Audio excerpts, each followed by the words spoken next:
crois qu'on arrive au terme de notre étude sur l'avènement du royaume.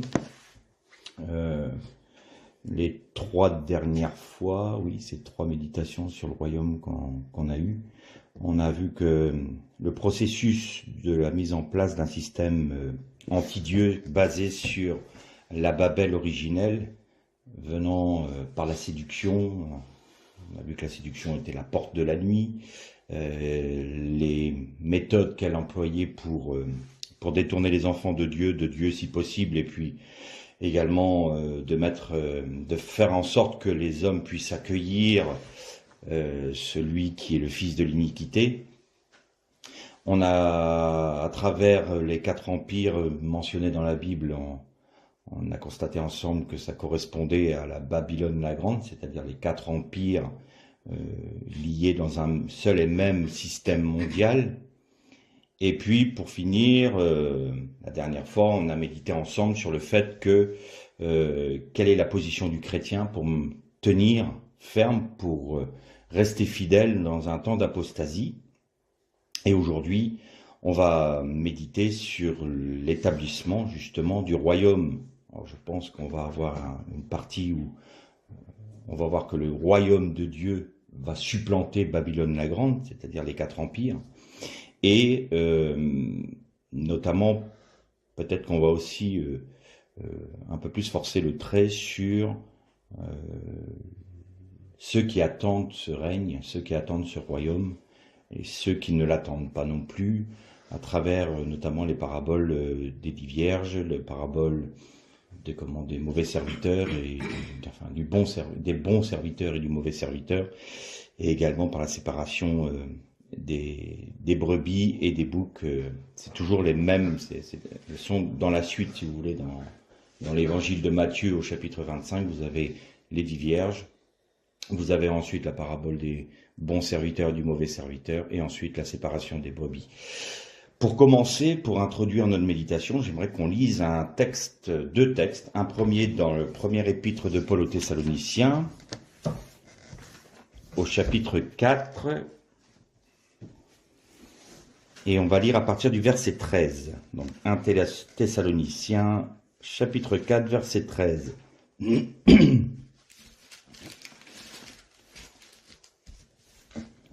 Nous ne voulons pas, frères, que vous soyez dans l'ignorance au sujet de ceux qui dorment, c'est-à-dire de ceux qui sont morts, afin que vous ne vous attristiez pas comme les autres qui n'ont pas d'espérance. En effet, si nous croyons que Jésus est mort et qu'il est ressuscité, nous croyons aussi que Dieu ramènera aussi par Jésus et avec lui ceux qui se sont endormis. Voici en effet ce que nous vous déclarons d'après une parole du Seigneur, nous, les vivants, restés pour l'avènement du Seigneur, nous ne devancerons pas ceux qui se sont endormis, car le Seigneur lui-même a un signal donné à la voix d'un archange, au son de la trompette de Dieu, descendra du ciel, et les morts en Christ ressusciteront en premier lieu.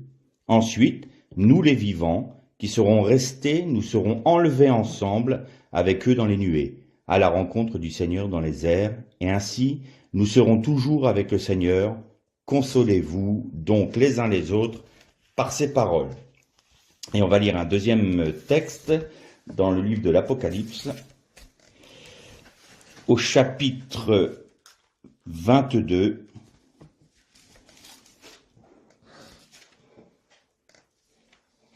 Non, c'est pas le chapitre 22. Non. C'est chapitre 20, pardon. Chapitre 20.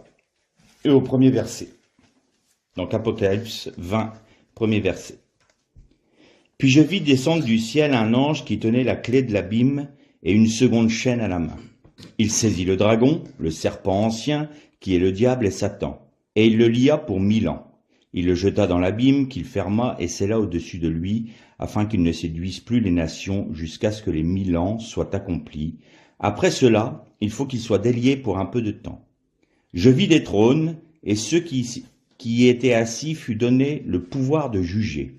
Et je vis les âmes de ceux qui étaient morts sous la hache à cause du témoignage de Jésus et de la parole de Dieu, et ceux qui ne s'étaient pas prosternés devant la bête ni devant son image, et qui n'avaient pas reçu la marque sur le front ni sur la main. Ils revinrent à la vie, et ils régnèrent avec Christ pendant 1000 ans. Les autres morts ne revinrent pas à la vie jusqu'à ce que les 1000 ans soient accomplis. C'est la première résurrection. Heureux et saints ceux qui ont part à la première résurrection. La seconde mort n'a pas de pouvoir sur eux, mais ils seront sacrificateurs de Dieu et du Christ, et ils régneront avec lui pendant 1000 ans. Quand les 1000 ans seront accomplis, Satan sera relâché de sa prison, et il sortira pour séduire les nations qui sont aux quatre coins de la terre, Gog et Magog, afin de les rassembler pour la guerre. Leur nombre est comme le sable de la mer. Ils montèrent à la surface de la terre, et ils investirent le camp des saints et la ville bien-aimée. Mais un feu descendit du ciel et les dévora. Le diable qui les conduisait fut jeté dans les temps de feu et de soufre, où sont la bête et le faux prophète, et ils seront tourmentés jour et nuit au siècle des siècles. Puis je vis un grand trône blanc, et celui qui y était assis. Devant sa face s'enfuirent la terre et le ciel, et il ne fut plus trouvé de place pour eux. Et je vis les morts, les grands et les petits, debout devant le trône. Des livres furent ouverts, et un autre livre fut ouvert, qui est le livre de vie. Les morts furent jugés d'après ce qui était écrit dans les livres, selon leurs œuvres. La mer donna les morts qui s'y trouvaient, la mort et le séjour des morts donnèrent les morts qui s'y trouvaient, et ils furent jugés chacun selon ses œuvres. La mort et le séjour des morts furent jetés dans l'étang de feu. C'est la seconde mort, l'étang de feu. Quiconque ne fut pas trouvé inscrit dans le livre de vie fut jeté dans l'étang de feu. À travers ces deux textes-là, nous voyons dans le premier le moment où le royaume de Dieu en Jésus-Christ, va être établi sur la terre. Et dans le deuxième passage que nous venons de lire, c'est le même événement. On voit que le royaume de Dieu vient sur la terre pour 1000 ans. Et vous voyez que le règne du Christ sur la terre, sur cette terre-là, c'est juste pour le millénium. Et ensuite viendra les nouveaux cieux et la nouvelle terre. Donc le royaume, l'établissement du royaume sur cette terre, c'est bien le millénium. Et quand on lit le passage du Thessaloniciens, souvent dans nos églises, nous, on s'est arrêté sur l'enlèvement de l'église, en disant c'est quelque chose de particulier. L'enlèvement, heureux ceux qui auront part à l'enlèvement, c'est mieux que ceux qui sont endormis avant, donc qui sont morts avant. Ce n'est pas ce que dit la Bible. Depuis que Jésus est mort sur la croix et ressuscité, nous sommes entrés dans le temps des nations. Ça veut dire que pendant ce laps de temps-là où nous avons vu ensemble que le peuple d'Israël était mis à part, était, entre guillemets, retranché de l'olivier pour que les nations, de manière individuelle, c'est-à-dire que chaque individu, membre des nations, peut se rattacher en Jésus-Christ sur les promesses d'Israël. Et donc nous sommes dans ce temps-là, le temps où Israël est mis un peu sous le boisseau, et de manière à ce que les nations puissent rentrer dedans. Et ce texte que nous venons de lire aux Thessaloniciens, c'est le moment où, j'ai envie de dire, c'est un peu comme pour Noé, la porte de l'arche qui se ferme. C'est-à-dire que le moment où le Seigneur va revenir, le texte nous dit, à un signal donné, au son de la trompette, au cri d'un archange, les morts ressusciteront en premier lieu, c'est-à-dire la première résurrection dont nous parle le livre de l'Apocalypse, ce sont ceux qui sont morts en Christ, donc qui sont sauvés, qui sont appelés à être avec lui pour l'éternité, dans le royaume de Dieu. Et la porte se ferme à ce moment-là, parce que, ça y est, le temps des nations étant fini, ceux qui sont encore en vie vont être enlevés, parce que c'est terminé. Là, le temps est terminé, le Seigneur clôt la porte, c'est fermé, ce n'est plus le temps de la grâce. C'est la fin. Ensuite, le temps qui va rester, c'est un temps pour Israël. C'est-à-dire qu'il faut qu'Israël reconnaisse en Jésus-Christ le Messie. Donc, le temps des nations étant abouti, étant terminé, le Seigneur peut fermer cette parenthèse-là, de manière à reprendre le travail sur le peuple qui s'est choisi, le peuple d'Israël, et il va intervenir dans leur cœur de manière à ce qu'ils reconnaissent. Alors, il y en a qui reconnaîtront le Messie, et d'autres non. Ceux qui ne reconnaîtront pas Jésus comme Messie seront retranchés du royaume, feront partie des peuples païens qui n'ont pas accepté Jésus et qui vont pour la géhenne. Et le Seigneur va travailler le cœur de son peuple d'Israël pour qu'il reconnaisse son Messie de manière à pouvoir établir son royaume qui sera de part de Jérusalem sur toute la terre. Donc, l'enlèvement de ce que l'on appelle, nous, dans nos assemblées, l'enlèvement de l'Église, est en fait le terme du temps des nations. Arrivé à ce moment-là, la grâce pour les nations est finie, comme pour Noé. C'est pour ça que Jésus disait, il en sera comme du temps de Noé. Pardon, le temps de la grâce sera terminé. Et donc, il faut qu'on garde ça à la mémoire, et vous notez que dans le texte que nous avons lu aux Thessaloniciens, il est dit au milieu de la nuit. Il y a toujours cette notion de la nuit. Vous avez remarqué en filigrane, depuis nos 3 premières méditations sur le royaume, il y a la porte de la nuit, il y a les ténèbres. Quand Jésus est mort, les ténèbres ont réenvahi la terre, c'est-à-dire qu'il y a une réinitialisation de la création. Mais aujourd'hui, l'esprit de Babylone prenant de plus en plus d'ampleur dans le monde, les ténèbres se répandent sur notre monde. Et on va lire le texte de Matthieu concernant les paraboles des vierges, et vous allez voir qu'il est dit à un moment au milieu de la nuit. Et vous vous souvenez du texte de Luc que l'on a lu ensemble, quand de 2 qui sont dans un même lit, de 2 qui sont en train de moudre au moulin et de 2 qui sont dans un champ, c'est « et cette nuit-là ». Il y a toujours cette notion de nuit. Donc le retour du Seigneur ne va pas se faire comme beaucoup le croient ou le prêchent. Il va y avoir un grand réveil mondial qui va faire en sorte que toutes les nations vont reconnaître Jésus, Israël aussi, et ça va être merveilleux, ça va être magnifique. Le Seigneur va pouvoir établir son royaume parce que tout le monde aura cru en lui. Ça, c'est complètement ubuesque et ce n'est pas biblique du tout. La Bible nous dit non, au milieu des ténèbres, sans que personne ne s'en rende compte, sans que même, est-ce qu'il y aura encore quelqu'un qui l'attendra? Parce que moi, j'ai plus envie de poser cette question à mes frères et sœurs en Jésus-Christ. Est-ce qu'on attend toujours le Christ? Est-ce qu'on attend la venue du Seigneur? Beaucoup ne l'attendent plus. Beaucoup sont installés ici sur la terre et n'attendent plus le retour du Seigneur. Et donc on peut très bien se poser la question, plutôt que d'avoir un grand réveil, est-ce que il y aura encore la foi, effectivement, la foi dans le retour du Seigneur? On est tellement installés dans nos systèmes religieux, tellement installés dans nos doctrines, dans nos œuvres, dans nos actions pour le Seigneur, entre guillemets, que le retour du Seigneur n'est que quelque chose de facultatif. Et puis, je vous dis, il y en a même certains, c'est qu'ils se pressent pas trop, parce que moi, j'ai envie de faire ma vie avant d'être repris par Dieu. Donc, ils veulent bien que le Seigneur revienne, mais à la limite, si ça pouvait être à 90, 95, allez, aujourd'hui, on peut vivre plus de 100 ans, allez, 110 ans, Seigneur, et à 110 ans, tu reviens, comme ça, je connaîtrai pas la mort. Ça, c'est du petit calcul à l'emporte-pièce, et ça n'a pas de sens. Parce qu'on ne l'attend plus, on n'attend plus le Seigneur. Et donc, on va ouvrir à nouveau notre Bible dans l'évangile de Matthieu, et on va se pencher donc sur ces fameuses paraboles dites du royaume. Et on va commencer par la première, donc au chapitre 25 de l'évangile de Matthieu.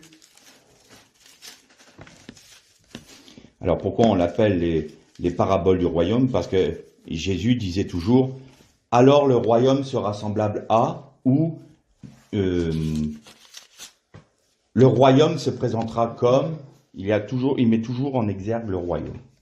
Et donc, au premier verset du chapitre 25, nous commençons à lire la parabole des 10 vierges.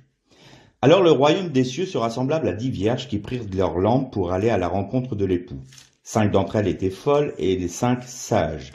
Les folles, en prenant leurs lampes, ne prirent pas d'huile avec elles, mais les sages prirent avec leurs lampes de l'huile dans des vases. Comme l'époux tardait, toutes s'assoupirent et s'endormirent. Au milieu de la nuit, il y eut un cri. « Voici l'époux, sortez à sa rencontre !» Alors toutes ces vierges se levèrent et préparèrent leurs lampes. Les folles dirent aux sages, donnez-nous de votre huile, car nos lampes s'éteignent. Les sages répondirent, non, il n'y en aurait pas assez pour nous et pour vous. Allez plutôt chez ceux qui en vendent, et achetez-en pour vous. Pendant qu'elles allaient en acheter, l'époux arriva. Celles qui étaient prêtes entrèrent avec lui au festin des noces, et la porte fut fermée. Plus tard, les autres vierges arrivèrent aussi et dirent, Seigneur, ô Seigneur, ouvre-nous. Mais il répondit, en vérité, je vous le dis, je ne vous connais pas. Veillez donc, puisque vous ne savez ni le jour, ni l'heure. Et je voudrais qu'on lise encore toute la fin de ces paraboles-là, parce qu'on ait une vue d'ensemble. Donc on continue avec la parabole des talents. Il en sera comme d'un homme qui, en partant pour un voyage, appela ses serviteurs et leur confia ses biens. Il donna 5 talents à l'un, 2 à l'autre, et un au troisième, à chacun selon sa capacité. Il partit en voyage, aussitôt, celui qui avait reçu 5 talents s'en alla, les fit valoir et en gagna 5 autres. De même, celui qui avait reçu les 2 talents en gagna 2 autres. Celui qui n'en avait reçu qu'un, alla faire un trou dans la terre et cacha l'argent de son maître. Longtemps après, le maître de ses serviteurs revint et leur fit rendre compte. Celui qui avait reçu 5 talents s'approcha, apportant 5 autres talents, et dit, Seigneur, tu m'avais confié 5 talents, voici 5 autres que j'ai gagnés. Son maître lui dit, bien, bon et fidèle serviteur, tu as été fidèle en peu de choses, je t'établirai sur beaucoup. Entre dans la joie de ton maître. Celui qui avait reçu les 2 talents s'approcha aussi et dit, Seigneur, tu m'avais confié 2 talents, et voici 2 autres que j'ai gagnés. Son maître lui dit, bien, bon et fidèle serviteur, tu as été fidèle en peu de choses, je t'établirai sur beaucoup. Entre dans la joie de ton maître. Celui qui n'avait reçu qu'un talent s'approcha ensuite et dit, Seigneur, je savais que tu étais un homme dur, qui moissonne où tu n'as pas semé et qui récolte où tu n'as pas répandu. J'ai eu peur et je suis allé cacher ton talent dans la terre. Voici, prends ce qui est à toi. Son maître lui répondit, serviteur mauvais et paresseux, tu savais que je moissonne où je n'ai pas semé, ou que je récolte où que je n'ai pas répandu. Il te fallait donc placer mon argent chez les banquiers, et à mon retour j'aurais retiré ce qui est à moi avec un intérêt. Ôtez-lui donc le talent et donnez-le à celui qui a les 10. Car on donnera à celui qui a, et il sera dans l'abondance, mais celui qui n'a pas, on ôtera même ce qu'il a. Et le serviteur inutile, jetez-le dans les ténèbres du dehors, et où il y aura des pleurs et des grincements de dents. Nous poursuivons sur la 3e parabole. Lorsque le Fils de l'homme viendra dans sa gloire avec tous ses anges, il s'assiera sur son trône de gloire. Toutes les nations seront assemblées devant lui. Il séparera les uns d'avec les autres comme le berger sépare les brebis d'avec les boucs. Et il mettra les brebis à sa droite et les boucs à sa gauche. Alors le roi dira à ceux qui seront à sa droite, venez, vous qui êtes bénis de mon Père, recevez en héritage le royaume qui vous a été préparé dès la fondation du monde. Car j'ai eu faim et vous m'avez donné à manger, j'ai eu soif et vous m'avez donné à boire. J'étais étranger, vous m'avez recueilli, nu et vous m'avez revêtu. J'étais malade et vous m'avez visité, j'étais en prison et vous êtes venu vers moi. Alors les justes lui répondront, Seigneur, quand avons-nous vu avoir faim et t'avons-nous donné à manger, ou avoir soif et t'avons-nous donné à boire? Quand avons-nous vu étranger et t'avons-nous recueilli, ou nu et t'avons-nous vêtu? Quand avons-nous vu malade ou en prison et sommes-nous allés vers toi? Et le roi répondit, en vérité, je vous le dis, dans la mesure où vous avez fait cela à l'un de ces petits de mes frères, c'est à moi que vous l'avez fait. Ensuite, il dira à ceux qui sont à sa gauche, retirez-vous de moi, maudits, allez dans le feu éternel préparé pour le diable et pour ses anges, car j'ai eu faim et vous ne m'avez pas donné à manger. J'ai eu soif et vous ne m'avez pas donné à boire. J'étais étranger et vous ne m'avez pas recueilli, nu et vous ne m'avez pas vêtu, malade et en prison et vous ne m'avez pas visité. Alors ils répondront, eux aussi, Seigneur, quand avons-nous vu avoir faim et soif, étrangers ou nus ou malades, ou en prison, et ne t'avons-nous pas rendu service? Alors il leur répondit, en vérité, je vous le dis, dans la mesure où vous n'avez pas fait cela à l'un de ces plus petits, c'est à moi que vous ne l'avez pas fait, et ceux-ci iront au châtiment éternel, mais les justes à la vie éternelle. Très intéressant ces 3 passages, parce que c'est trois personnages différents. Vous remarquez que dans la parabole des Vierges, il n'est pas dit qu'elles furent dans un endroit où il y avait des grincements de dents ou dans les ténèbres, qu'il n'y avait pas de cette notion de punition finale. Dans la 2e partie de la parabole, on constate que le mauvais serviteur qui avait reçu un talent de la part de son maître, ne s'en était pas préoccupé, et lui était jeté dans les ténèbres, là où il y aura des grincements de dents et des pleurs. Et la 3e catégorie, la 3e partie, on voit que ceux qui n'ont pas voulu faire des œuvres, entre guillemets, c'est-à-dire reconnaître le Seigneur Jésus dans les nations sont pour l'AGN, pour le feu éternel, ce que l'on a vu dans le texte de l'Apocalypse. Alors, qu'est-ce que ça veut dire? Qui sont toutes ces personnes-là? Parce que souvent, il y a beaucoup de mélanges. J'ai beaucoup entendu de messages et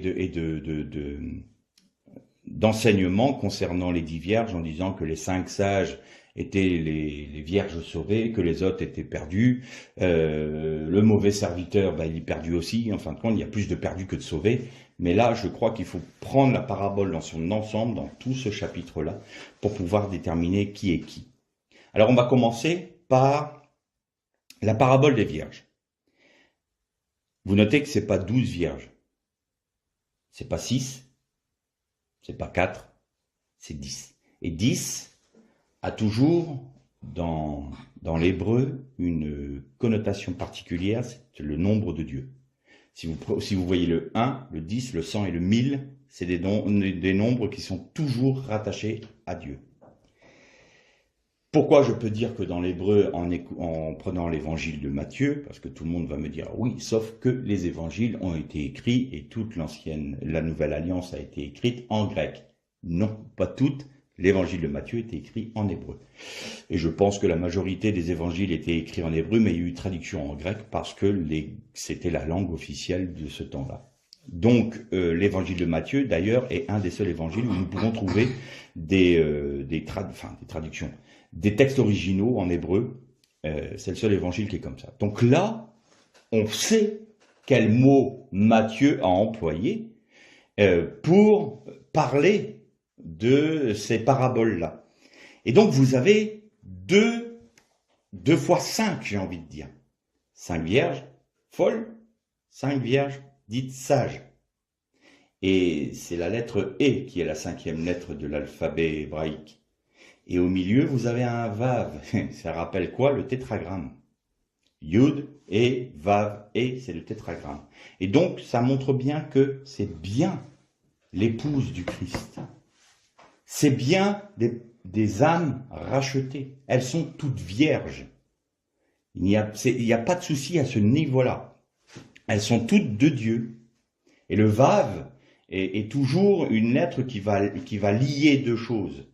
Le Vav, le symbole du Vav en hébreu proto-sinaïque, c'est un clou.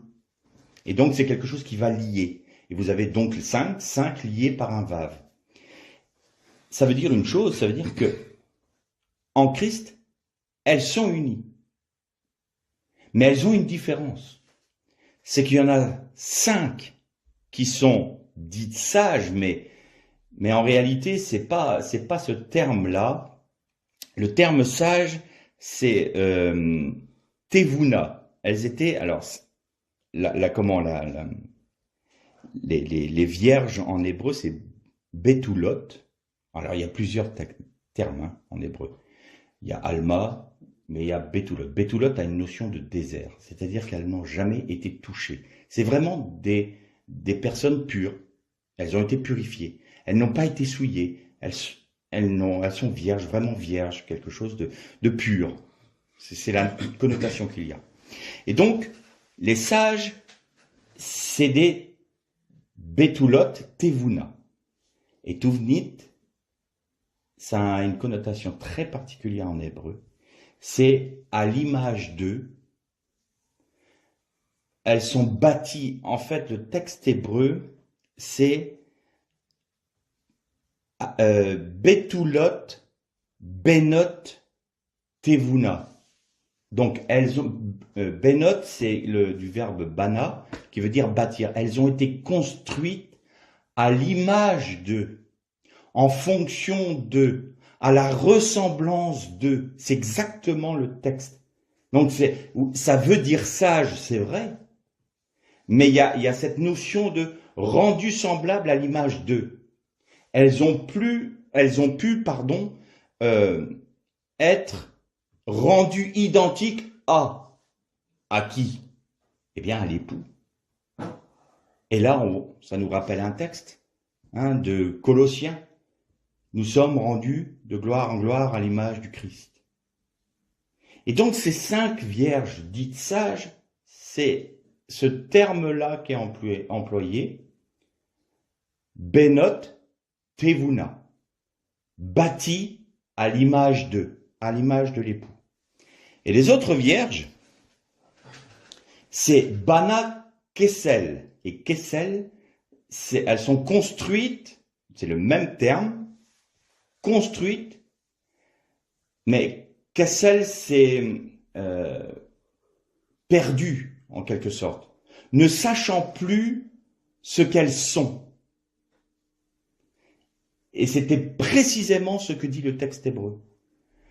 Ce sont des vierges qui ne savent plus qui elles sont. Et ça nous rappelle le passage de Bereshit dans la Genèse où Dieu dit à Adam, « Mais où en es-tu?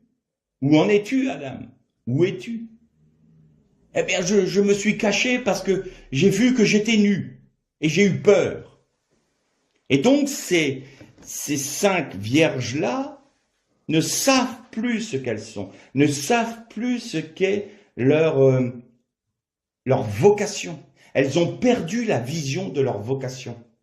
Autant les 5 premières ont tout à fait compris et ont accepté la discipline, on va paraphraser, la discipline du Seigneur dans leur vie de manière à être rendus semblables à lui, autant les autres ont été plus attachés à s'occuper des choses plus du monde, du terrestre, et ne se sont pas attachés à ressembler à l'agneau.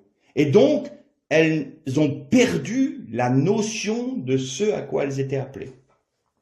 Et c'est la raison pour laquelle le Seigneur a pu dire aux premières, venez, elles sont rentrées dans le festin des noces, et les autres sont arrivées en retard, parce qu'elles ont remarqué qu'il leur manquait quelque chose. Nous sommes nus. Nous n'avons plus de lumière. D'ailleurs, parallèle avec l'Adam, Adam avait perdu cette lumière qui lui était propre, cette lumière de la gloire de Dieu. Il l'a perdue en péchant. Donc il a dit, je suis nu. J'ai perdu quelque chose, j'ai eu peur. Et vous comprenez que au milieu de la nuit, nous dit ce texte-là, c'est bien au milieu de la nuit, c'est-à-dire que quand les ténèbres seront au plus profond sur la terre, c'est là que le Seigneur va revenir, à un moment où personne ne s'y attend. Personne ne s'y attend. Et donc quand le chauffard, quand la trompette va sonner, pour les 5 premières, ça va être un cri d'alarme de joie, un cri de joie.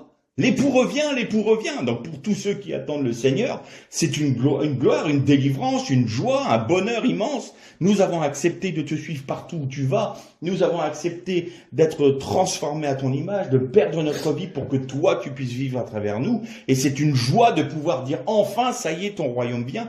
Béni soit le Seigneur, il revient. Mais pour les autres, c'est un cri d'alarme, panique à bord. Comment ça, il revient déjà? Mais on ne l'attendait plus. On ne l'attendait plus. Et donc c'est ça les 5 vierges. Et je m'attarde un peu plus sur cet aspect-là en prenant un autre exemple. Vous vous souvenez qu'on a dit que du temps que Jésus a dit que du temps au moment où le Seigneur va revenir, où il va revenir, ce sera comme du temps de Noé et du temps de Sodome. Donc on en a parlé pour Noé. Vous remarquez que il a été délivré du déluge, mais que ce qui typifiait le temps de Noé, c'était la violence sur toute la terre, et puis la dissolution sexuelle qui était faite, c'est-à-dire que toute chair avait perverti sa voie. Et du temps de Sodome, il y a quand même quelque chose de particulier. On va prendre l'exemple de Lot et d'Abraham. Lot avait fait une démarche tout à fait intéressante quand il avait suivi Abraham. Abraham est venu dur en Chaldée, donc Chaldée, c'est Babylone. Et donc, il faut savoir que Abraham était contemporain à Nimrod. On revient à Babel. Donc, tout est lié, La grande Babylone, Babel, l'origine, vous avez vu comme quoi nous pouvons être appelés par Dieu, conduits par Dieu, même dans ces temps-là. Et donc, Abraham a été appelé par Dieu à sortir du pays dans lequel il était, c'est-à-dire de sortir de ce système mondial, sortir de Babylone. Il y a un écho, sortez du milieu d'elle, mon peuple, pour aller dans le pays que je te montrerai. Et là, le Seigneur ne lui a donné aucune autre précision. Simplement, va. Tu verras, je te conduirai au fur et à mesure. Et c'est souvent comme ça qu'agit le Seigneur. Nous, on aime bien que le Seigneur nous fasse des plans bien définis. Voilà, ta vie, ça va être ça, ça, ça, c'est planifié, il va se passer ça, il va se passer telle chose, ça va être comme ci, ça va être comme ça, et tu vas à tel but. Le Seigneur n'agit pas comme ça. Le Seigneur nous dit, pas. Quitte l'endroit où tu es. Ne reste pas dans tes positions du monde ou dans tes certitudes qui sont issues de la pensée de l'homme. Sors, va. On va où, Seigneur? T'occupe pas, je te conduirai. Va. Et Abraham a obéi. Et on peut penser que ça s'est fait comme ça, tranquillement et tout ça, mais vous savez que dans les sages d'Israël disent qu'Abraham, à ce moment-là, vous savez qu'il y a cet épisode où il a été détruire les térébintes de son père Abraham. Il a tué les idoles. Il a détruit, pas tué, mais détruit les idoles de son père, parce que ça devait être un fabricant d'idoles, justement. Et à cause de cela, Nimrod l'a jeté dans une fournaise avec son frère. Et alors, en premier lieu, il a jeté Abraham dans la fournaise. Et Abraham a été délivré. Ça, c'est la tradition juive qui nous le dit, parce que la Bible ne nous en parle pas fondamentalement, pas explicitement, mais les textes hébraïques anciens révèlent cet aspect-là, qui n'est pas reporté dans la Torah. Et donc Abraham avait été jeté dans la fournaise, on retrouve un peu ce que Daniel a vécu quelque temps après, et il a été délivré. Et donc son frère Haran a pensé que, puisqu'Abraham, mon frère, a été délivré, ce n'est pas grave, je n'ai aucun risque, je vais le soutenir. Et Nimrod a dit, puisque tu soutiens ton frère Abraham, je te jette également dans la fournaise. Et Haran est mort. Et c'est la raison pour laquelle Abraham a pris son fils Lot pour venir avec lui, et Lot a accepté. Donc, vous voyez que ça s'est pas fait d'une manière... c'est pavé de pétales de rose, tout s'est bien passé, pas du tout. Hein. C'était Nimrod. Nimrod n'était pas un tendre. Et donc, du coup, Abraham s'en va. Et il prend Lot avec lui. Et puis, Dieu bénit Abraham, Dieu bénit Lot. Et donc, ils marchent, et ils arrivent sur les hauteurs de la fameuse montagne qui est un peu la colonne vertébrale d'Israël. Et puis, ils arrivent là, mais il y a une telle quantité de troupeaux pour les deux que, vous savez, c'est pas un pays verdoyant, hein, c'est pas l'Irlande. Hein. C'est quand on dit qu'un pré, je te mène vers les cours d'eau et les prairies verdoyantes, le verdoyant en Israël, c'est quelques touffes par-ci par-là. Ça n'a pas du tout la même notion que nous, les paysages alpestres. Vous voyez un torrent et puis plein de verdure. C'est pas comme ça en Israël. Et donc, ils avaient tellement de troupeaux que ça commençait à devenir compliqué. Et donc, les bergers d'Abraham et de Lot ont commencé à se quereller et à se disputer. Et donc, Abraham a eu la sagesse de dire, il n'a pas cherché à se mettre en avant. Il a dit à son neveu, écoute, tu choisis le chemin où tu veux aller. Si tu vas à droite, moi j'irai à gauche. Si tu vas à gauche, moi j'irai à droite. Mais ne nous querellons pas, car nous sommes frères. Alors ce petit passage-là peut paraître bizarre, mais en fait, les sages d'Israël disent que Lot ressemblait tellement à Abraham, physiquement, qu'on aurait pu les prendre pour deux frères. Et donc Abraham, non, on est de la même famille, on est du même sang, on va pas se quereller, choisis. Et le texte biblique nous dit que Lot leva les yeux. Et lever les yeux dans la Bible, c'est toujours quelque chose de positif. Je lève les yeux vers les montagnes d'où me viendra le secours. Je lève les yeux vers l'Éternel pour le glorifier, pour l'adorer. Je lève les yeux vers le plus beau des pays. Il y a toujours cette notion-là. Mais il leva les yeux, non pas vers Dieu. Il n'a pas levé les yeux vers Dieu. Il a levé les yeux vers le Jourdain. Et il vit la vallée du Jourdain irriguée. Elle faisait penser au pays d'Égypte. Et le texte nous dit, c'était comme le jardin de l'Éternel. C'est-à-dire, c'était comme le Gan Éden, comme le jardin d'Éden.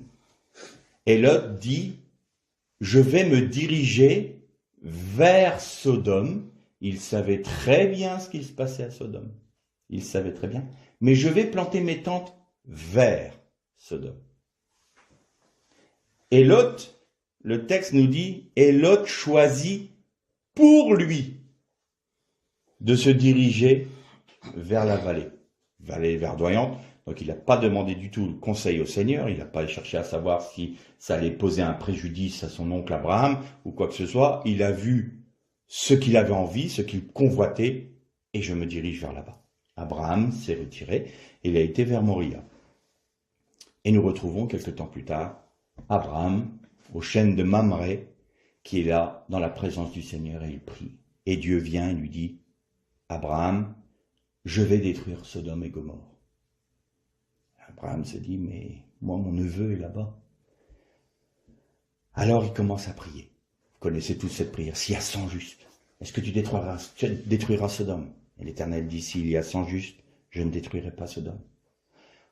Pardonne-moi ma hardiesse, mais s'il y a 50 justes, est-ce que tu vas détruire Sodome? S'il y a 50 justes, je ne détruirai pas Sodome. Et là, Abraham comprend que plus il descend, plus l'Éternel lui dit, je ne détruirai pas à cause de ces justes-là, mais on n'en est pas là, parce que si Dieu a dit, je vais détruire Sodome, c'est qu'il n'y en a pas 50, il n'y en a pas 20, il n'y en a pas 10. Et là, Abraham n'a plus osé demander plus, quoi. Et il aurait dû dire, mais s'il n'y en a qu'un. Et Abraham dit, j'arrête là, je ne peux pas aller plus loin, parce que je ne veux pas, user de la patience de mon Dieu. Et il s'est arrêté à 10, il n'y avait pas 10 justes dans Sodome. Mais il y en avait un. Notre frère Jean-Marc Taubois dit qu'il n'était pas en bon état, mais il était là. Il était là, pas en bon état du tout. Et de planter ses tentes vers Sodome, nous le retrouvons quand les anges de l'Éternel viennent pour le délivrer. Où? Dans ses tentes à la périphérie, dans la banlieue de Sodome? Non, aux portes de la ville. Il est devenu notable de Sodome. Comment ça? Eh oui. La séduction, vous vous rappelez? Vous savez ce que c'est? Oh, après tout, on peut. Puis ses filles. Il avait 4 filles. 2 de ses filles étaient mariées avec des notables de la ville. Voilà. Sodome et Gomorrhe, on s'installe. Mais par contre, moi, quand je vois le péché, oh là là. Mais il était sincère, il était vrai. Il tourmentait, la Bible nous dit, il tourmentait son âme à cause du péché qu'il voyait, qu'il rencontrait. Donc si la Bible nous dit ça, c'est que c'était pas une façon de parler ou une attitude de dire cacher, vous savez, je sais plus, c'était une pièce de théâtre, je sais plus, cacher ce sein que je ne saurais voir, et puis on écarte bien les doigts pour bien regarder le fameux péché, si vous voulez. C'est pas du tout ça. Il tourmentait réellement son âme à cause du péché qu'il voyait dans Sodome. Mais il y était installé. Il y était installé. Et donc Lot typifie vraiment ces vierges folles, ces vierges qui ne savent plus où elles en sont. Il était juste. Mais alors, c'est compliqué. Et pendant qu'Abraham était, lui, dans la présence du Seigneur, qu'il était au bénéfice des promesses de Dieu, il y a quand même une chose étonnante. Lot était installé dans un endroit paradisiaque, c'était le jardin d'Éden. Et Abraham était resté sur sa montagne. Et le Seigneur lui avait dit, va vers le pays que je te montrerai. Et puis il a dit à Abraham, tu vois tout le pays que tu vois là, autour de toi. Monte sur cette montagne et regarde tout le pays autour de toi. C'est le pays que je donnerai à ta descendance. Abraham n'avait pas de fils encore. Et le Seigneur ne lui a pas donné le pays. Le Seigneur ne lui a pas donné en héritage ce pays. Le seul héritage qu'a eu Abraham, c'est son tombeau. C'est le seul endroit qu'il a eu à lui. C'est sa tombe. On pourrait se dire, il a tout raté dans sa vie. Il a tout raté. Et vous allez voir, on va aller plus loin. Et donc Lot, il y a 2 anges de l'Éternel qui vont le voir. Il dit, Lot, maintenant le Seigneur va détruire Sodome. Prends toute ta famille, tu ne prends rien d'autre et vous vous sauvez. Prends ta femme, tes filles et sauve-toi. Et moi, j'ai toujours été interpellé par cette notion où Lot, bien que juste, il comprend pas. Il comprend pas la gravité de la situation. Ah oui, je vais venir. Je vais pas tarder, ouais. Bon, je vais en parler à mes gendres. Alors, il parle aux gens, vous savez, moi j'ai 2 anges qui sont venus, on va détruire Sodome. On a vu ça ensemble, hein. Ouais, il parut à ses yeux plaisanter, à leurs yeux plaisanter. Oh, Lot, tu recommences avec tes vieilles histoires religieuses. Tu nous agaces avec ça. Allez, allez, c'est bon. Nous, on a des affaires à traiter. Passe ton chemin. Puis ben, les gens sont restés dans Sodome avec leurs femmes, hein, les filles de Lot. Et puis Lot, il dit à ses 2 autres filles et à sa femme, bon, on y va. Et les anges disent, hâte-toi, dépêche-toi. Oui, oui, oui, oui, je vais me hâter, je vais me hâter. Et nous, en Bretagne, on dit, il bouine. Il n'arrête pas de remettre, ah ben oui, je vais pas tarder. Je sens que je vais pas tarder à vouloir y aller. Et ça ne va pas, quoi. Et là, les anges le prennent par la main et lui disent, maintenant, viens, prends tes filles, ta femme, cours. Car, et c'est là que c'est très intéressant, car nous ne pouvons rien faire tant que tu n'es pas sur les hauteurs des montagnes. Nous ne pouvons rien faire. Ça veut dire que ce juste mal en point, cette vierge folle, était en bénédiction et elle empêchait le jugement sur Sodome. Tant que Lot restait dans Sodome, le jugement de Dieu ne pouvait pas tomber sur Sodome. C'est surprenant. Pourtant, c'était pas, entre guillemets, un héros de la foi. On pourrait se dire, mais attends, c'est Lot, quoi. Il l'a choisi, il l'a voulu, bah qu'il assume, c'est ce qu'on dirait aujourd'hui. Oh, bah les chrétiens veulent pas suivre le Seigneur, ils sont pas entiers pour lui, bah qu'ils assument. C'est un esprit juste, ça. C'est quelque chose qui est bien, ça. Lot empêchait le jugement sur Sodome. Et Lot, pour montrer à quel point il était mal en point, les anges lui disent, monte sur les montagnes, va dans les lieux plus arides. Et Lot, oh, panique, non, non, non, je veux pas. Là, il y a une toute petite ville. Ah, regardez comme elle est toute petite, petite. C'est pas Sodome, hein, c'est pas Paris, c'est pas Lyon, c'est pas Marseille. C'est un tout petit bled, un tout petit coin. Moi, je peux pas aller là. Je vais mourir si je vais aller à la montagne, parce que moi, je suis tellement habitué à mon confort. Moi, il me faut ma douche, il me faut ma douche italienne avec les jacuzzis et compagnie. Il me faut une maison. Vous comprenez? Mais tu me demandes d'aller dans la nature comme ça, là, dans les montagnes. Ah non! Ah non! Et les anges disent, bon, allez, va jusqu'à Tsoar. Va dans la petite ville là-bas. Vas-y, hâte-toi, car nous ne pouvons pas agir tant que tu n'es pas parti. Je vous ai dit, la femme de Lot n'a pas pu. On peut la juger, souvent on la juge durement, mais elle a laissé 2 filles derrière elle. Elle a peut-être laissé des petits-enfants derrière elle. Mais elle a été trop attachée à sa vie. C'était trop dans l'émotion. Elle n'a pas vu non plus, elle, le danger. Et elle s'est tournée parce que sûrement qu'elle pensait à ça. Puis elle s'est dit, pourquoi je n'irais pas partager le jugement avec eux? Et ils l'ont fait. C'est ce qui s'est passé. Elle est morte dans le jugement de Dieu. Et les 2 filles de Lot aussi. Et donc nous voyons Lot dans le soir. Et là, le jugement de Dieu tombe. Et ce qui est intéressant, c'est que juste avant que les anges n'aillent chercher Lot, il y a juste ce texte qui dit « Et l'Éternel se souvint d'Abraham et alla chercher Lot à Sodome. » Et l'Éternel se souvint d'Abraham. Abraham, la véritable bénédiction pour Lot, c'était Abraham. Bien que Lot, tant qu'il était présent dans Sodome, empêchait le jugement de Dieu, mais pas parce qu'il était juste, mais à cause d'Abraham. Parce qu'Abraham était là, dans la pensée de Dieu, dans le chemin de Dieu, dans la justice de Dieu, dans la foi en Dieu, alors la bénédiction d'Abraham est demeurée sur Lot, et comme la bénédiction d'Abraham demeurait sur Lot, Lot empêchait le jugement de venir sur Sodome. C'est pas par ses propres œuvres, sa propre justice, pas parce qu'il tourmentait son âme, mais c'était à cause d'Abraham, qui lui avait accepté de perdre sa vie. Je vous rappelle qu'Abraham n'aurait eu aucun héritage direct. Son héritage était ailleurs, était autre chose.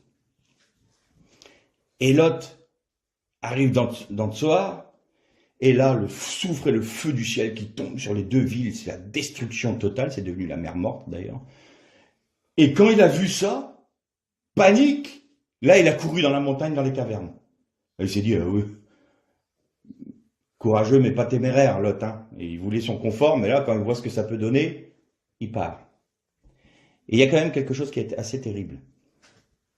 C'est que les 2 filles qui étaient avec lui, elles ont baigné dans l'ambiance de Sodome. Et comme il n'y avait pas de mari pour elle, puis qu'elle voyait qu'elle s'est retrouvée dans la montagne toute seule et puis qu'il n'y avait rien, elles ont enivré leur père pour avoir des enfants de lui. Et ça a donné les Moabites et les Ammonites. Mais les Ammonites ont été très souvent des ennemis d'Israël, bien que de la même famille.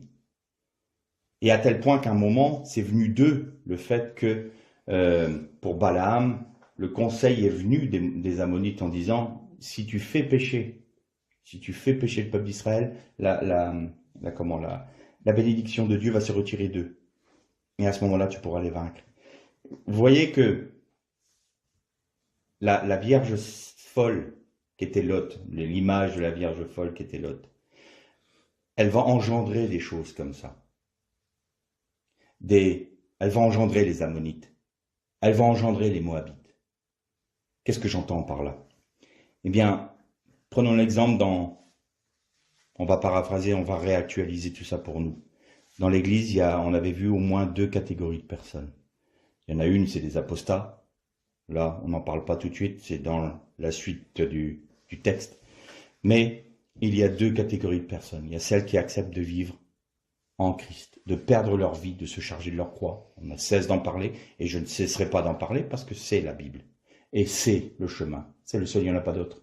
Donc on peut tourner en rond tant qu'on veut. Le centre, c'est la croix. Donc c'est chargé de la croix. Et ces personnes-là, ces frères et sœurs-là, en Christ, qu'ils soient judéo-chrétiens, je précise bien, ou issus des nations, sont les Abraham. Et vous voulez trouver cette catégorie de personnes dans le livre de l'Apocalypse, vous prenez le chapitre 2, le chapitre 3, vous lisez les 7 lettres aux 7 églises d'Asie, et vous trouvez les vainqueurs. Les vainqueurs, c'est les Abraham. Les vainqueurs, toutes les promesses qui ont été données à Jésus, au Fils de l'homme, ils sont bénéfices d'exactement les mêmes promesses. J'écrirai sur eux le nom de la Nouvelle Jérusalem. J'écrirai sur eux le nom de mon Dieu. Ils seront ils seront une colonne dans le temple de mon Dieu. Ils pèteront les nations avec un sceptre de fer. Tous ces attributs-là, ils auront un vêtement blanc, de fin lin pur. Tous ces attributs-là, ce sont les attributs du Christ. Ils sont rendus à l'image du Christ. Ils sont l'épouse du Christ. Ils sont l'épouse du Christ. Et alors les 5 vierges folles, ce sont ceux qui sont remplis de compromis. Ils veulent pas de la croix. Ils veulent bien du salut, mais ils ne veulent pas de la croix. Ils veulent bien des bénédictions, mais ils ne veulent pas mourir à leur vie. Ils veulent bien vivre dans l'Église, être au bénéfice des grâces, au bénéfice de la communion fraternelle, au bénéfice des guérisons, au bénéfice de la joie du salut. Mais quand il s'agit de perdre leur vie, c'est-à-dire de ne pas aller vers Sodome, de ne pas aimer les choses du monde, de ne pas vivre dans le compromis, ah oui, mais on ne peut pas aller jusque-là. C'est ce qu'on appelle les chrétiens équilibrés, entre guillemets. Il y a des choses bien dans le monde, il y a des choses qui sont pas bien, donc ça, on va pas les prendre parce que on va tourmenter nos âmes à cause de ça. Mais tout de même, tout n'est pas mauvais. On n'est pas obligé d'être complètement, très comment... Vous avez vu le vieil Abraham sur sa montagne là-bas, il est sous les chaînes de Mamré. Mais ce gars-là, il est un peu extrémiste, vous trouvez pas? Il met pas les pieds dans une ville. Hein. Il a jamais été à Sodome, jamais été à Gomorrhe. Tout de même... Vous imaginez cet homme-là, l'envergure spirituelle qu'il a, s'il évangélisait Sodome et Gomorre? Il y aurait un grand réveil dans Sodome et Gomorre. Non, il n'y aura jamais de réveil dans Sodome et Gomorre. Parce que le monde ne se convertira jamais, dans son ensemble. Parce que le monde n'est pas voué à ça. Parce que vous croyez que la grande Babylone va vouloir se convertir au Christ? Elle est tout en train de faire, elle monte tout un système justement pour lutter contre Christ, pour lutter contre Dieu. Cette fameuse statue avec l'épée brandissante contre le ciel. Vous pensez qu'ils vont vouloir se tourner vers Dieu? Non, Non, le monde ne se convertira pas. Non, il n'y aura pas un méga géant réveil. Ça n'existera pas, ça. Parce qu'au milieu des ténèbres viendra l'agneau, viendra l'époux. C'est au milieu des ténèbres, pas dans la grande joie d'un grand réveil mondial. Ça n'a pas de sens. Et donc, celles qui sont remplies de compromis, qui sont là, brinque-ballantes, elles sont toujours faibles. Ah, j'essaie de lutter contre tel péché, mais j'y arrive pas, frère, vous savez, c'est difficile. Mais donne ta vie à Christ. Vous croyez? Ah, mais je vais perdre ça, j'ai pas envie de perdre mes enfants. Alors, c'est légitime, mais j'ai pas envie de perdre ma position sociale, j'ai pas envie de ceci, j'ai pas envie de cela. Oui, je comprends ce que vous dites, mais quand même, ça, c'est un peu extrême, quoi. C'est un peu extrême. Ben, vous savez pourquoi les églises sont pas jugées? Relisez les sept lettres aux 7 églises. Et le Seigneur dit, d'abord, il commence par se positionner. Je suis celui qui marche au milieu des 7 chandeliers. Je suis celui qui tient l'étoile du matin et qui tient le chandelier de ton église. Je suis celui, l'alpha et l'oméga. À chaque fois, il se positionne. Je suis le Seigneur.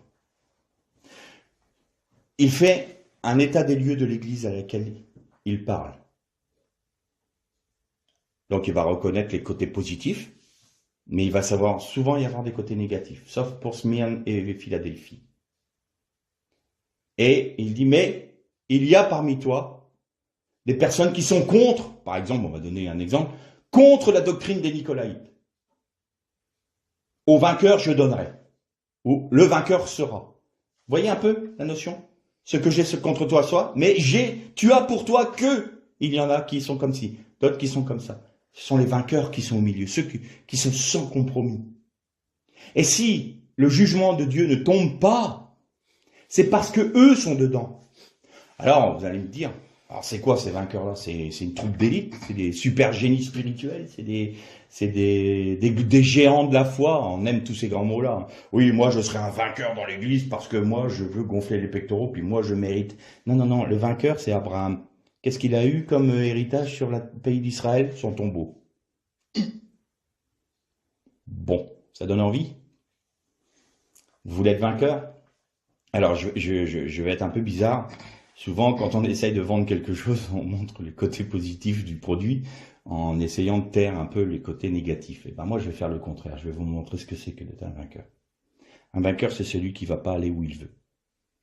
Un vainqueur, c'est celui qui ne va pas faire ce qu'il veut. Un vainqueur, c'est celui qui ne va pas dire ce qu'il a envie de dire. Un vainqueur, c'est celui qui ne va pas aller là où il a envie d'aller. Un vainqueur, c'est celui qui va être mal compris. Un vainqueur, c'est celui qui va être jugé par ses frères, qui va être jugé par le monde, qui va être attaqué par Satan. Un vainqueur, c'est celui qui n'aura aucun héritage ici-bas. Il y a des chrétiens qui vont avoir des grâces que lui n'aura pas. Un vainqueur n'est pas là du tout pour être un héros. Un vainqueur est simplement là pour être ce que nous dit la parole. Vous prenez le chapitre 14 de l'Apocalypse. Il est dit qu'il y a 144 000 issus de toutes les nations. Ce sont les rachetés de toutes les nations. Ils sont purs, sans tache. Ils chantent un cantique nouveau, le cantique de l'agneau. Ce sont les prémices de Dieu. Les prémices de Dieu. Le vainqueur n'est simplement que les prémices de Dieu pour toutes les nations. Et vous avez dans le chapitre 7 de l'Apocalypse une autre fois 144 000. Et là, c'est des 12 000 des 12 tribus d'Israël. Et là aussi, ce sont les prémices du peuple d'Israël. Vous avez vu? Pour Israël, pour les nations. Ce sont des prémices. C'est-à-dire que nous sommes là, non pas parce qu'on va être reconnu. Le vainqueur ne va pas être reconnu. Le vainqueur ne va pas, on va pas le regarder comme quelqu'un de super spirituel, un héros de la foi. Non, non, non, non, non. On va le mépriser. On va le critiquer. On va le mal juger. Mais parce qu'il est là, et parce que son seul héritage, c'est Christ, et parce que sa seule vision, c'est le Christ, et parce que son seul plaisir, c'est de satisfaire le cœur de Dieu, et parce que son seul but dans sa vie, c'est de faire ce que Dieu lui demande, et d'être ce que Dieu lui demande d'être, en perdant sa propre vie, en acceptant volontairement de dire à Dieu, non pas ma volonté, mais la tienne, Que m'importe ce que tu me demandes, c'est ce que toi tu veux que je ferai. Alors, à cause de ces personnes-là, l'ensemble du peuple est au bénéfice de la grâce de Dieu. Ils sont simplement là pour prendre les coups pour que tout le monde soit au bénéfice de la grâce de Dieu. Vous voulez une autre image, les vainqueurs? On va prendre dans le peuple d'Israël. Vous avez les Lévites. Les Lévites, relisez, cherchez l'héritage terrestre qu'ils avaient en Israël, les Lévites. C'était où? Vous avez la tribu de Juda, tribu d'Asser, tribu de Dan, tribu de Manassé, tribu de Benjamin. Elle est où la tribu de Lévi? Il n'y en a pas. Il n'y avait pas de terre. Ils n'avaient pas d'héritage. Leur héritage était ailleurs. Et qui était en train de porter l'opprobre du Christ dans le fond du Jourdain quand le peuple traversait pour conquérir le pays de Canaan? Eh bien, c'était les Lévites. Et vous savez que l'arche d'alliance, le Aaron, c'est un cercueil. Ils portaient la mort en eux. Dans le fond du Jourdain. Quelle grâce d'être un Lévite, hein? Nous, ce qu'on voit, c'est une berge boueuse. Tout le peuple est en train de passer, ça y est, ils sont rentrés dans le pays. Ils voient le pays coulant de lait et de miel. Ils voient les grappes énormes de raisins. Et nous, qu'est-ce qu'on voit? Une berge boueuse. Et jusqu'à ce que tout le peuple soit passé, les Lévites sont restés dedans, portant l'opprobre du Christ, rajoutant, je paraphrase, rajoutant en eux-mêmes aux souffrances du Christ. Ce que nous dit Paul. En fait, un vainqueur, c'est celui qui laisse la mort agir en lui pour que la vie agisse dans ses frères. Vous voyez qu'on ne juge pas. Hein.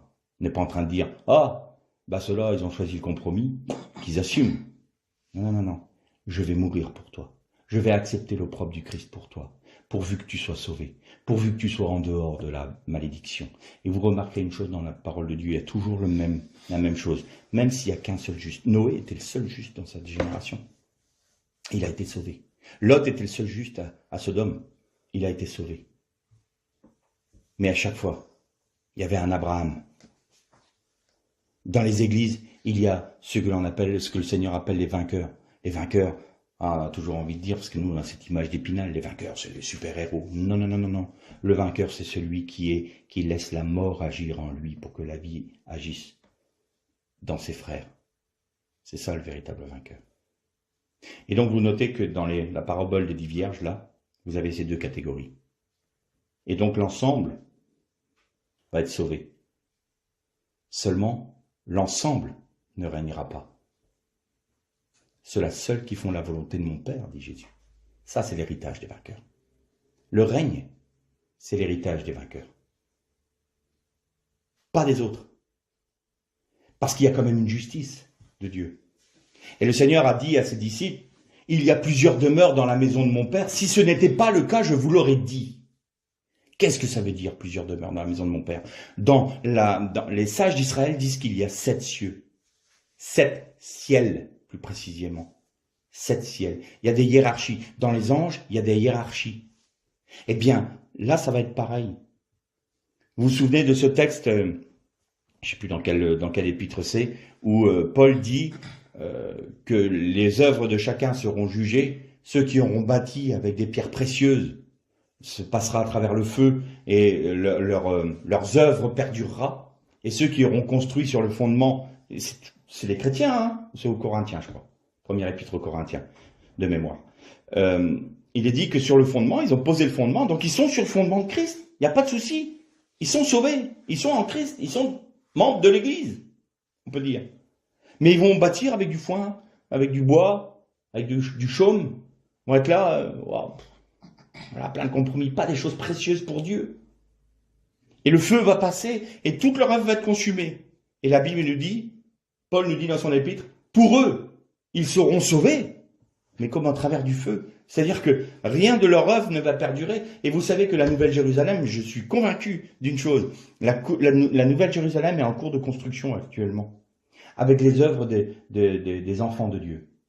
Toutes les pierres précieuses c'est une image parce qu'il faut qu'on retranspose dans nos limites à nous, mais toutes les œuvres qui sont faites en Jésus-Christ, toutes les œuvres que cette personne, et même un chrétien qui n'est pas entièrement pour Dieu, peut faire des bonnes choses À partir du moment où il fait quelque chose en Christ, ça arrive aussi. Ça ne veut pas dire qu'ils sont tous que des chrétiens qui ne veulent pas suivre le Seigneur. Et je dis qu'il y a des moments, ils le font. Et même avec plaisir. Seigneur leur demande de faire quelque chose, ils le font. Mais c'est pas tout le temps. C'est pas permanent. Il y a du compromis, il y a du mélange. Le vainqueur, c'est celui qui, en tout temps, en tout point, permanence, non, c'est pas ma volonté. Je te propose de faire ça. Je vais demander au Seigneur. Oh, tu vas quand même pas demander au Seigneur pour demander si tu dois aller vivre dans telle ville quand même. On est en France. Non. Si le Seigneur ne me dit pas que je dois y aller, je n'irai pas. C'est le Seigneur qui commande ma vie. Oh, encore tomber sur un Abraham. Oh non, ça devient pénible. Mais c'est comme ça qu'on vit. Ah, tu vas acheter cette maison, mais vas-y, c'est l'occasion, regarde. Actuellement, financièrement, c'est une super affaire, fais-le. Le Seigneur m'a dit non. Le Seigneur t'a dit non. Il est fou, ce gars-là. Il est fou, ce gars-là. Il demande au Seigneur pour acheter une maison, il demande au Seigneur pour acheter une voiture, il demande au Seigneur bientôt pour acheter son pantalon. Oui, et alors? Ma vie ne m'appartient pas, elle appartient à Dieu. Vous voyez qu'on n'est pas compris? Qu'on est mal jugé? Eh bien, toutes ces pierres précieuses qui sont apportées construisent la Nouvelle Jérusalem. C'est quoi la Nouvelle Jérusalem? C'est l'épouse. L'épouse du Christ. Vous voyez dans Apocalypse 22, et je vis la Nouvelle Jérusalem descendre du ciel, et c'était l'épouse du Christ parée et prête pour les noces de l'agneau. C'est ça. À chacun sera rendu les œuvres. Et vous voyez que dans la suite de la parabole, vous avez les deux serviteurs fidèles. Ça a fructifié. Vous avez vu le fruit que ça a apporté? Eh bien, il y en avait qui a 5 talents. Il en a rapporté 5 autres. Un autre 2 talents. Il en a rapporté 2 autres. Et puis, il y en a un autre qui fait partie de l'église, là. Il y a une petite assemblée, là, où il y a les bons serviteurs.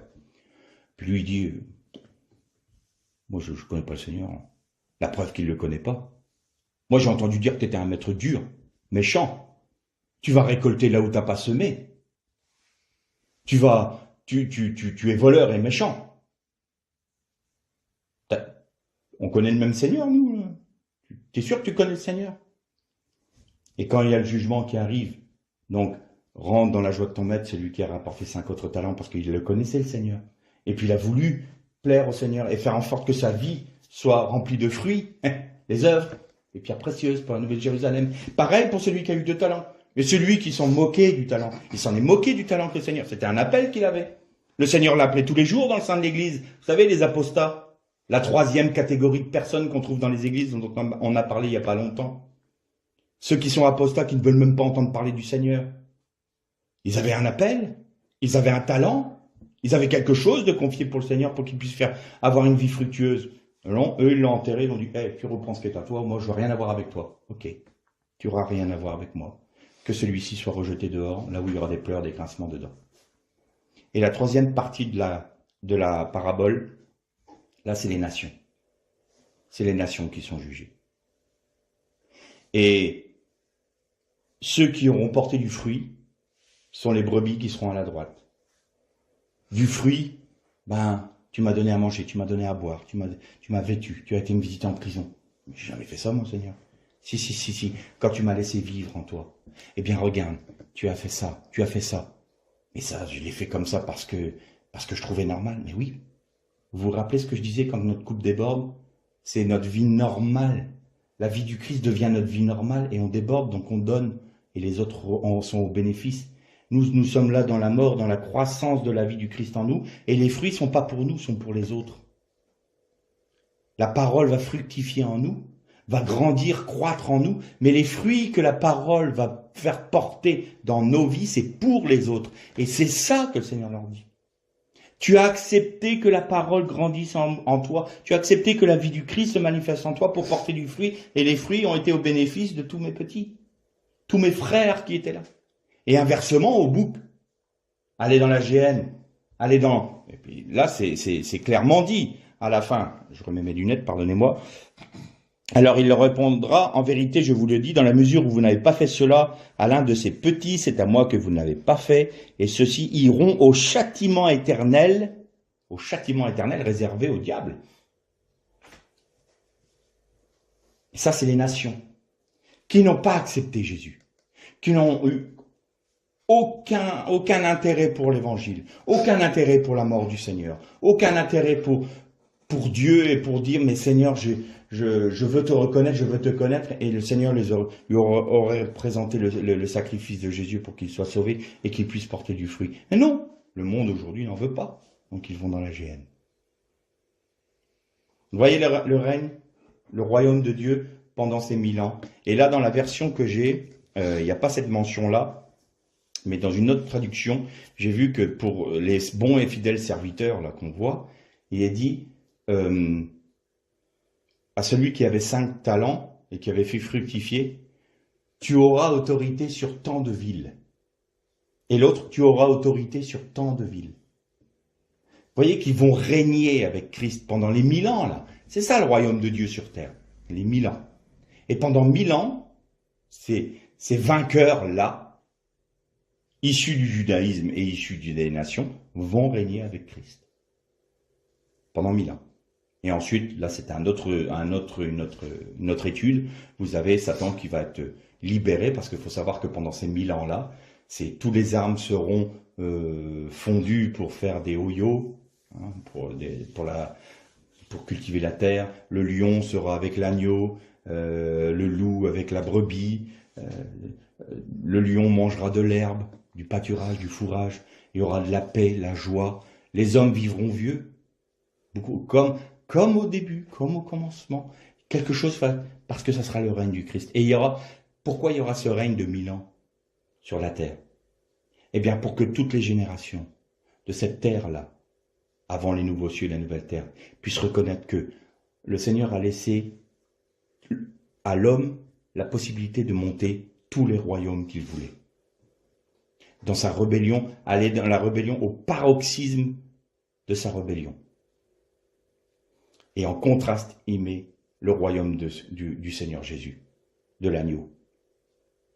Et vous verrez la différence. Et nous verrons la différence entre des royaumes qui apportaient la misère, la guerre, les meurtres, le sang innocent, l'idolâtrie, la méchanceté, la dureté, les plaisirs iniques, et le royaume du Christ qui apportera la paix, la sérénité, la vie, et la vie en abondance, où les animaux seront réunis sans se faire la guerre, sans se dévorer, et tout sera paix et bonheur.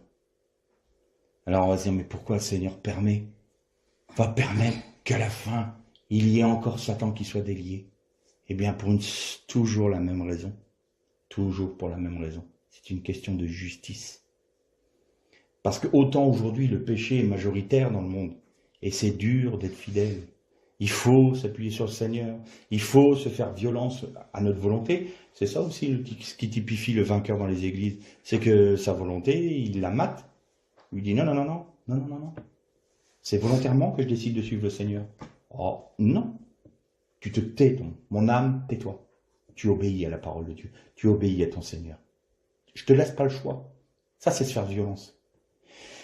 Ben, autant pendant le millénium, pendant le règne de 1000 ans, ça va être l'inverse. Ça va être très facile d'être juste.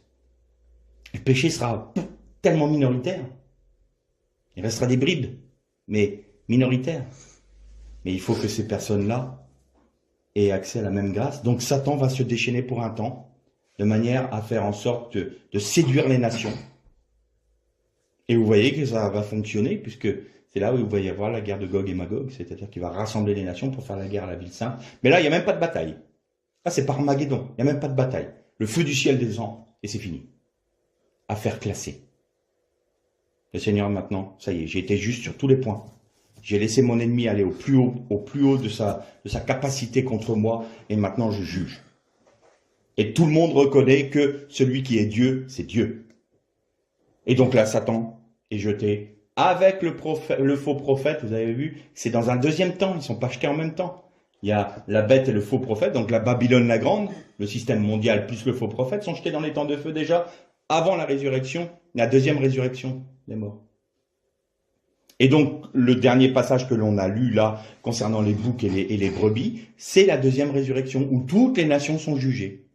Et après, il nous dit la Bible, il ne fut plus trouvé de place pour la terre et les cieux, ils furent roulés, la terre fut consumée, et c'est la nouveau cieux et la nouvelle terre. Et là, concrètement, la nouvelle création qui a été accomplie en Jésus-Christ au moment où il est mort, va avoir son application concrète dans les nouveaux cieux et les nouvelles terres. Pourquoi? Parce que là, la nouvelle terre sera non soumise au temps. Relisez le texte, il n'y aura ni lune ni soleil.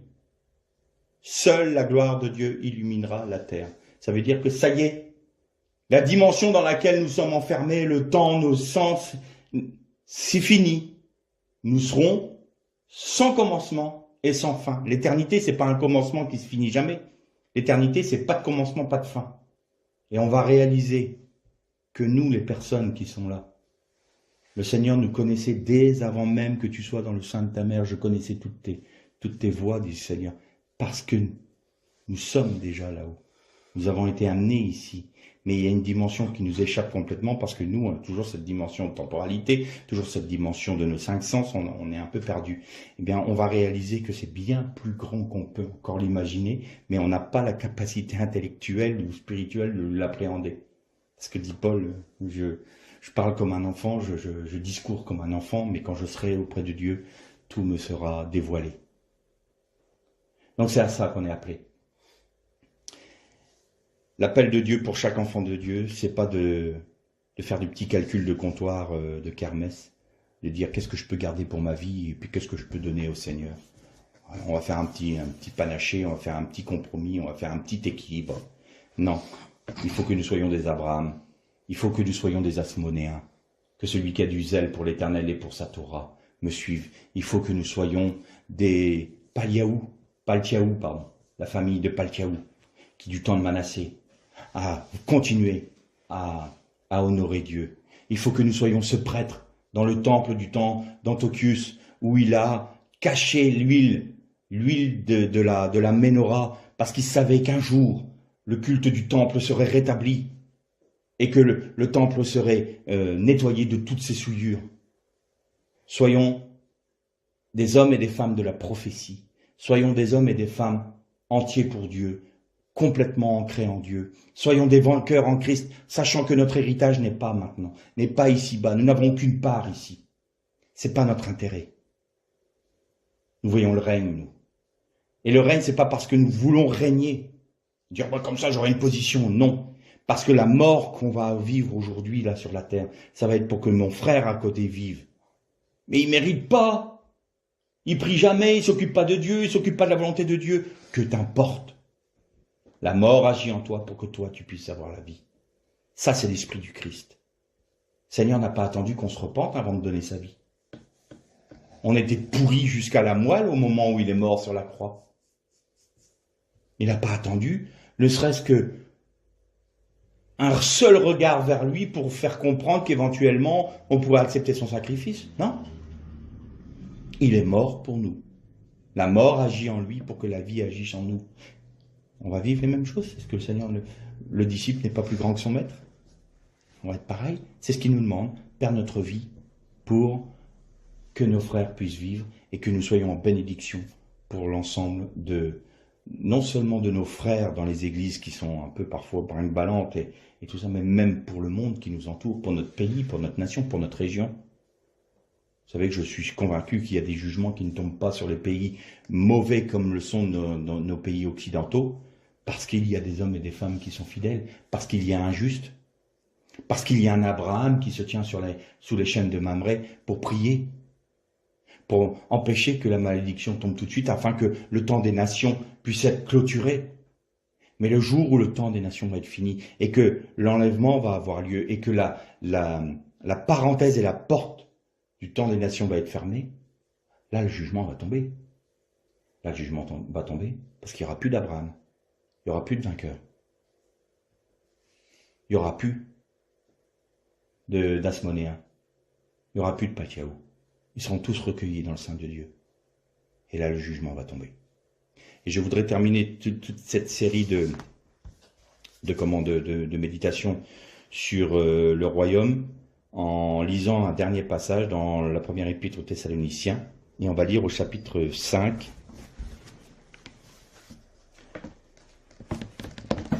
Et au verset 1er. Pour ce qui est des temps et des moments, vous n'avez pas besoin, frères, que vous en écrive, Car vous savez vous-même parfaitement que le jour du Seigneur viendra comme un voleur dans la nuit. Quand les hommes diront paix et sécurité, c'est alors que soudainement la ruine fondra sur eux comme les douleurs sur la femme enceinte. Et ils n'échapperont point. Mais vous, frères, vous n'êtes pas dans les ténèbres, pour que ce jour vous surprenne comme un voleur. Vous êtes tous fils de la lumière et fils du jour. Nous ne sommes pas de la nuit, ni des ténèbres. Ne dormons donc pas comme les autres, mais veillons et soyons sobres. Ceux qui dorment, dorment la nuit, et ceux qui s'enivrent, s'enivrent la nuit. Mais nous qui sommes du jour, soyons sobres, revêtons la cuirasse de la foi et de l'amour, ainsi que le casque de l'espérance du salut, car Dieu ne nous a pas destinés à la colère, mais à la possession du salut par notre Seigneur Jésus-Christ, qui est mort pour nous, afin que, soit que nous veillions, soit que nous dormions, nous vivions ensemble avec lui. Ainsi donc, exhortez-vous mutuellement et édifiez-vous les uns comme l'un l'autre, comme vous le faites déjà. Je trouve que ce texte clôture très bien la série de méditations. On a parlé des ténèbres, on a parlé de la nuit, on a parlé de la crainte qui venait de ceux qui vivaient dans les ténèbres et de la non-crainte de ceux qui vivaient dans la lumière. Nous sommes des fils de lumière, donc soyons des vainqueurs. L'appel qu'il y a, je ne crois pas du tout, une seule seconde, que toutes les églises auront la capacité d'être des vainqueurs. Il ne faut pas croire que l'ensemble de l'église sera vainqueur. Mais en son sein, il en faut. Autrement, le jugement de Dieu tombe. Et chacun est appelé à en être un. Chacun est appelé à devenir un Abraham, à être un vainqueur de cette église, à être un Asmonéen, à être un Paltiaou. Tout le monde a le même appel. Mais tout le monde n'y répond pas. Qu'est-ce qu'il en est pour nous? Que le Seigneur vous bénisse.